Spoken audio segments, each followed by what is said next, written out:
মালদার গাজল ১ নম্বর অঞ্চলের কচুয়া অধ্যুষিত আদিবাসী পাড়ায় বেহাল রাস্তা নিয়ে বিক্ষোভ দেখালো গ্রামবাসীরা। না, ওই গ্রামে রয়েছে দুটি অঙ্গনওয়াড়ি স্কুলের পাশাপাশি প্রাথমিক বিদ্যালয়। সেখানে স্কুলের খুদে খুদে পড়ুয়ারা আসতে হোঁচট খেয়ে পড়ে যেতে হয়। এ নিয়ে সমস্যায় পড়েছে গ্রামবাসীরা। তারা ভোট বয়কটের হুঁশিয়ারিও দিয়েছেন। আগামী দিনে আন্দোলনের হুমকি দিয়েছেন। ভুক্তভোগী গ্রামবাসীরা জানান, তাদের রাস্তার সমস্যা নিয়ে বারবার পঞ্চায়েত সমিতির সভাপতি মোজাম্মেল হোসেনকে লিখিতভাবে অভিযোগ জানানো হলেও তাতে কোনো ফলাফল মেলেনি। ফল শুধু মিলেছে দিনের পর দিন প্রতিশ্রুতি। এদিন গ্রামবাসী মিলে সকলে পুনরায় গাজল জয়েন্ট বিডিওর কাছে গেলে তিনি প্রতিশ্রুতি দিয়ে পার করেন। এদিকে রাস্তার বিষয়ে শাসক দলের পঞ্চায়েত সমিতির সভাপতি মোজাম্মেল হোসেন জানান, আমাদের রাজ্যের মুখ্যমন্ত্রী রাস্তাশ্রী প্রকল্পে গাজল ব্লকে কোনো রাস্তার সমস্যা নেই, সম্পূর্ণ রাস্তা হয়েছে এবং রাস্তার কোনো খামতি নেই। এই সকল অভিযোগ বিরোধী দল বিজেপির। তারা চক্রান্ত করে আমাদের তৃণমূল কংগ্রেসে বদনাম করছে, সব ভিত্তিহীন। এই বিষয়ে গাজলের বিধায়ক চিন্ময় দেব বর্মন বলেন, ওখানকার গ্রাম মেম্বার তৃণমূলের, বিজেপির পঞ্চায়েত আছে, তবে তাদের এত বড় রাস্তা করে দেওয়া সম্ভব নয়। পঞ্চায়েত সমিতির থেকে করলে ভালো হয়, সেজন্য তারা সেখানে গিয়েছিলেন। এই বিষয়ে শাসক দলকে দেখা উচিত।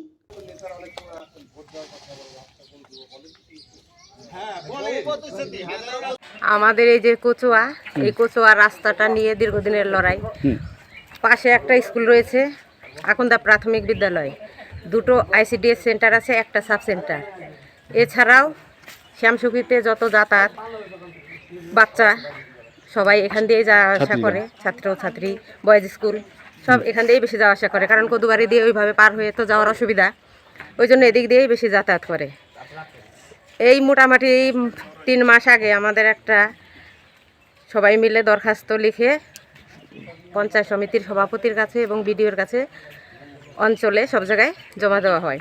তারপরে রাস্তাটা মেপে যায়, মেপে যাওয়ার পরে আমরা জানি যে রাস্তাটা হয়ে যাবে, কিন্তু মোটামুটি এই 2-3 দিনের মধ্যে আমরা জানতে পারি যে রাস্তাটা এখানে হচ্ছে না। তিস্তা মাঠে একটা জায়গা বিক্রি করেছে আর কি প্রমোটাররা, সেইখানে রাস্তাটা হওয়ার জন্য বেশ একটা বোর্ড লাগিয়ে দিয়েছে, আমরা দেখতে পেলাম। আমরা জানতে চাই, আমাদের ওটাই মনে হচ্ছে যে যেহেতু এই রাস্তাটা আগে দিলাম, অথচ সেই রাস্তাটা ওরা প্রতিশ্রুতি দিল যে 3 মাসের মধ্যে হয়ে যাবে, 3 মাস। আর এই রাস্তাটা যদিও না যায়, সেটা আমার বড় প্রশ্ন না। ওই রাস্তাটা 2 বছরে প্রমোটিং করে বিক্রি করেছে, সেখানে যদি একটা রাস্তা হয়, আজকে 30 বছরের আগে একটা রাস্তা হবে না কেন? এটাই হচ্ছে আমাদের মেন বিষয়। জানানো হয়েছে পঞ্চায়েত সমিতির সভাপতিকে, দেওয়া হয়েছে। ওনারা তো আশ্বাস দিয়েছিলেন যে হয়ে যাবে 3 মাসের মধ্যে, যে এসে মেপে গেছিলেন সঙ্গে, এর সাথে কিছু লোকজনও ছিল। তারপরেও কোনো কিছু দেখছি না, অথচ অন্য রাস্তা হয়ে যাচ্ছে। প্রথমে রাস্তা অবরোধ করব, দ্বিতীয়ত ভোট বয়কট করব। শুধু এই কচুয়া টোলার লোক না, কারণ এখানে 4টা রাস্তার মোড়, কিন্তু এটা কচুয়া, আকন্দা, হরিদাস এবং লক্ষ্মীতলা। আশা করি সবাই যাতায়াত করে, সবাইকে নিয়েই এই ভোট বয়কটের আন্দোলনে নামবো আমরা। আপনার নাম? সুচিত্রা ঘোষ, আমি স্থানীয় বাসিন্দা। রাস্তা চাই, রাস্তা চাই, রাস্তা চাই, রাস্তা চাই, রাস্তা চাই, রাস্তা আমাদের করতে হবে, করতে হবে, করতে হবে, করতে হবে।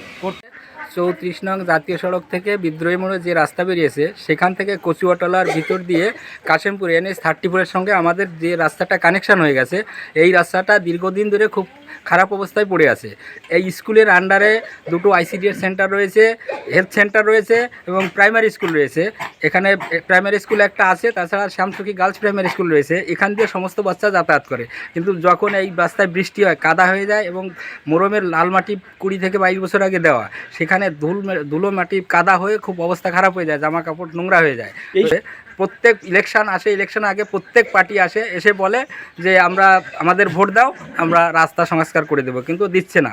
এখন দেখছি যে বারবার এইভাবে বলেই যাচ্ছে, রাস্তা হচ্ছে না। তার জন্য এখন দেখছি যে অনেক নতুন রাস্তা বিভিন্ন জায়গায় হয়ে যাচ্ছে, কিন্তু যে রাস্তা দিয়ে এত লোক, কম করে 1500 লোক প্রতিদিন আপ ডাউন করে এখান দিয়ে, আর আদিবাসী অধ্যুষিত মহল্লা দিয়ে রাস্তাটা বেরিয়েছে। তো এই জন্য, এই কারণে না কোন কারণে এই রাস্তাটাকে নেগলেক্ট করে ওরা এদিক ওদিক দিয়ে রাস্তাগুলো করছে। লিখিত প্রঞ্জয় বিশ্বাস। আপনাদের সংবাদ মাধ্যমের বন্ধুদের মাধ্যমেই জানতে পারলাম বিষয়টা, এবং এই রাস্তাটা, যে রাস্তা নিয়ে অবজেকশন, সেই রাস্তাটা গাজল শহরের প্রাণকেন্দ্রের মধ্যে অবস্থিত। বহু পুরনো রাস্তা, বহু পুরনো গ্রাম, এলাকার অধিকাংশ মানুষ আদিবাসী অধ্যুষিত, এবং বর্তমানে যেহেতু শহর বাড়ছে, সেই জন্য সেই এলাকায় প্রচুর মানুষ তারা বাড়িঘর করেছে। কিন্তু এই যে পার্টিকুলার যে রাস্তাটা নিয়ে অবজেকশন আছে সেই রাস্তাটা বহুদিনের পুরনো, ব্যক্তিগতভাবে চিনি, জানি ছোটোবেলা থেকে।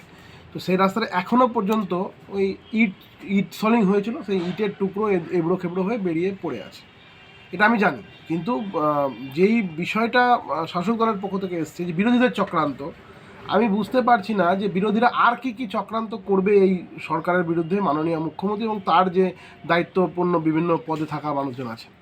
গাজল পঞ্চায়েত সমিতি বিষয়ে আপনাদেরকে বলে রাখি একটা বিষয়, গাজল পঞ্চায়েত সমিতির যে সভাপতির পদ, সেই সভাপতির পদটা অদ্ভুতভাবে দেখা গিয়েছিল একটা সময়, যে করা হয়েছিল হচ্ছে ওবিসি রিজার্ভ পঞ্চায়েত ভোটে, কিন্তু দেখা গেল যে গাজলের যে বাকি যে 45টা পঞ্চায়েত সমিতি, সেখানে কোনোটাতেই ওবিসি রিজার্ভ কোনো ক্যাটাগরি নেই, অথচ সভাপতির পদটার জন্য ওবিসি রিজার্ভ করা হয়েছিল।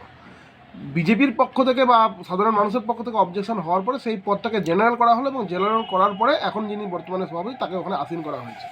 আমার মনে হয় আর একটু খোঁজখবর নেওয়া প্রয়োজন আছে এই সমস্ত মানুষদের, যারা দায়িত্বপূর্ণ পদে থেকে এরকম কথাবার্তা বলে, বিরোধীদের চক্রান্ত। একটা রাজনীতির শিকার ওই এলাকার মানুষ বলতে পারেন, কারণ দীর্ঘদিন ধরে গাজল 1 বিগত টার্মেও 2018 সালেও পঞ্চায়েত ছিল বিজেপির, এবং বর্তমানেও বিজেপির সরকার আছে, বিজেপির প্রধান আছে ওখানে। কিন্তু এই যে 380 মিটার রাস্তা, সেই 380 মিটার রাস্তা একটা পঞ্চায়েতের পক্ষ থেকে একেবারে অ্যাট এ টাইম করা সম্ভব নয়, এবং তার আগে পরে রাস্তাগুলো কিন্তু হচ্ছে, কিন্তু মাঝখানের যে ওই রাস্তাটুকুটা, সেই রাস্তাটুকুটা এখনও বর্তমানে বাকি রয়েছে। এবং এলাকাবাসী পঞ্চায়েত সভাপতিকে যে অ্যাপ্লিকেশনটা করেছে, সেই অ্যাপ্লিকেশনে তার সিল এবং সই আছে ওনার নিজের। এবার উনি নিজে যদি নিজের সিল সইটাকে অস্বীকার করে যান যে না এরকম কোনো অবজেকশন আসেনি বা জানে না, বা বিজেপির চক্রান্ত বা বিরোধীর চক্রান্ত, তাহলে এইটাকে মানুষ কীভাবে নেবে সেটা মানুষই বিচার করবে।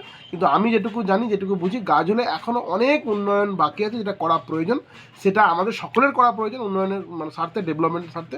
এবং কচুয়ার যে প্রবলেমটা নিয়ে আজকে আমরা কথা বলছি, সেই প্রবলেমটা সত্যি একটা খুব বাজে, মর্মান্তিক বাজে ঘটনাটা, কারণ ওই রাস্তাটা বহু পুরনো রাস্তা এবং মাত্র 380 মিটার রাস্তা, এটা দাবি করেছে এলাকাবাসী পঞ্চায়েত সমিতির কাছ থেকে, সেটা হয়ে যাওয়া উচিত বলে আমার মনে হয়। তো সেই জন্য যিনি বা যারা এগুলো বলছে তাদেরকে একটু আরেকটু বিষয়গুলো নিয়ে খোঁজখবর করা উচিত বলে আমার মনে হয়। আমি চিন্ময় দেব বর্মন, আমি গাজল বিধানসভার বিধায়ক। আমাদের পশ্চিমবঙ্গের মাননীয় মুখ্যমন্ত্রী মমতা ব্যানার্জি উন্নয়নের যে মহা কর্মযজ্ঞ চলছে, এই প্রসঙ্গে বলতে গেলে আমি বলবো এটা পুরোপুরি বিরোধীদের চক্রান্ত। সারা পশ্চিমবাংলা থেকে শুরু করে ভারতবর্ষ জুড়ে যে মহা জোয়ার চলছে, বিশেষ করে রাস্তাঘাট থেকে শুরু করে পানীয় জল এবং বিদ্যুতের সরবরাহ, এই সময় এটা বলা মানে কী বলবো, বিরোধীদের চক্রান্ত ছাড়া কিছু না। পরিকল্পিতভাবে এবং এটা ওরা ইচ্ছাকৃতভাবে বিরোধীরা এই কথাগুলো বলছে, এই কথা কোনো সারবত্তা নেই। কারণ গাজল 1-এর যে এটা ইস্যু আমরা দেখেছি এবং তদন্ত করে দেখলাম, গাজল 1-এর এই পথশ্রী প্রকল্প আমরা 4টা বড় বড় রাস্তা দিয়েছি, এবং আগামী দিনে আমাদের গাজল পঞ্চায়েত সমিতি আরও কিছু যে রাস্তা দিয়েছি।